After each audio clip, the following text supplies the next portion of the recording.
It's simple to forget that Charlie was engaged when the series started because of how fast-paced and all-consuming their romance has been. We didn't discover much about Tina, but she must have at least made Charlie feel pretty liked because he felt he wanted to marry her. Knowing someone is lying about their affections for you is gut-wrenching and depressing. Speaking the truth about wanting to spend the rest of your life with someone is different from telling a small white lie about whether or not their butt appears large in a new pair of trousers. Jonesy is a genuine masterpiece. Even though he is a professional criminal like the Nicoltes, he lacks the humanity chip that everyone else possesses. He never once wavered in his deception or displayed any symptoms of remorse for what he was doing to Martha. He dedicated his entire life to honing the skill of loving, leaving, and stealing, and never once doubted that he would be successful in doing so. Yet he failed to take into account the Nicoltes, the family that can sense trouble coming a mile away, and is clever enough to turn it around to their favor. Birdie must convince Martha that Jonesy is tricking her because she may have been the only one Martha believed, and their entire strategy depends on her success. Birdie presents a tough exterior. She is as straightforward as they come, and you can tell by the way she raises Ollie and always acts as the family's voice of reason. Her shield appears to originate more from her intense love than anything else, so that's not to suggest she's constructed of steel. She breaks down Jonesy's ruse to Martha in such detail that Martha is left with no alternative but to accept her predicament. Once she does, she's more than prepared to take him down, but every time she's in his presence, you can see the anguish written all over her face. By turning the con in their favor, Charlie and Leo are able to cruise around the racetrack while dressed nicely, letting everyone know the latest rumor. Sad yet very understandable is Martha's last moment of uncertainty. She just met Birdie, but she's been sharing her heart and spending months with a man.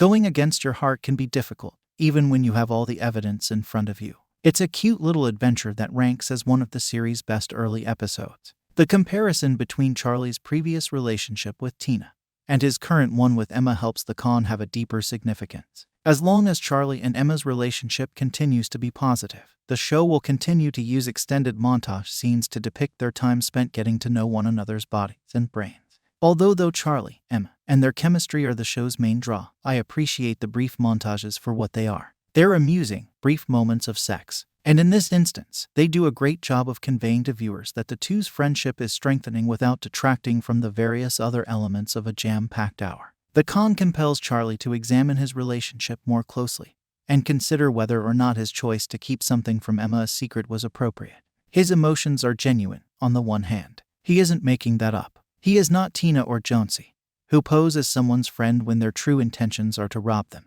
No, Charlie is interested in getting to know Emma and preparing for a future with her. He isn't being truthful about one part of his life, though, and it's a sizable aspect. Is it possible to fall in love with a person you're lying to? Indeed, you can.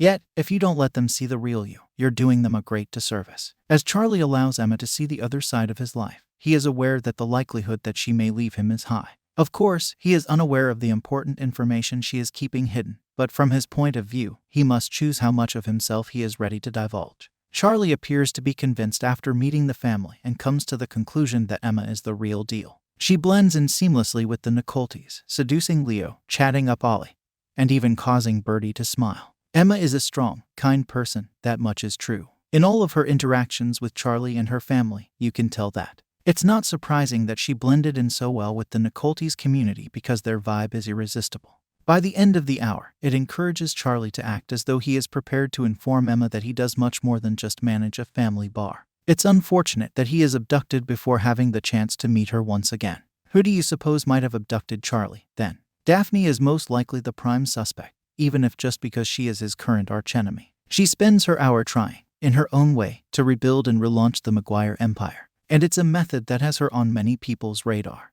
How clever was Ollie to conceal her tracker in Daphne's luggage? As a side note, since Ollie is so alert, I've worried if she'd eventually get involved in her family's activities. It's getting harder and harder to believe otherwise. Like all young adults, Ollie yearns for a little independence, so in order to support her family rather than commit any outlandish acts, she ditches her tracker. She is in fact a Nicolte. But returning to Daphne, it makes no sense to kidnap Charlie at this time because he is carrying out his duty. He is honoring his half of the contract by getting her money, a lot of it. Thus, she doesn't really need to be frightening him right now. Not unless she became aware of his call to Connor. Hence, we arrive to suspect number 2, Connor himself. It's likely only a matter of time before Maguire's son arrives on American territory with a chip on his shoulder given that he is aware of what is happening in the Americas and appears to have anger management difficulties. Because Charlie and that deal gone awry put Dearest Dad in jail, perhaps he has come to exact his own kind of justice. But if I'm being completely honest, I doubt Connor would know what Charlie looks like, much less where to seek for him without Daphne's assistance. Therefore, it's definitely not Connor. Who else, if not him? Another possibility is the Authority. But it feels too early in the season to add that element of drama to the situation. Everything will inevitably become entangled at some point, but I doubt it will be anytime soon. I think it's a new person we've never met. I can only think how many people Charlie has burnt over the course of his lifetime because he has spent his entire life deceiving others. Each one of those individuals could have sought him out with the intention of exacting revenge. If so, it will be interesting to observe how that kind of significant wrinkle affects the meticulous foundation the family has built for emerging from under a criminal operation. With all my heart, I hope you liked the video. Please comment as soon as you can if possible. After you're done, click the channel's bell icon to subscribe and keep watching. Please leave a like as well to support the channel. I value your time and consideration. I'll be back shortly.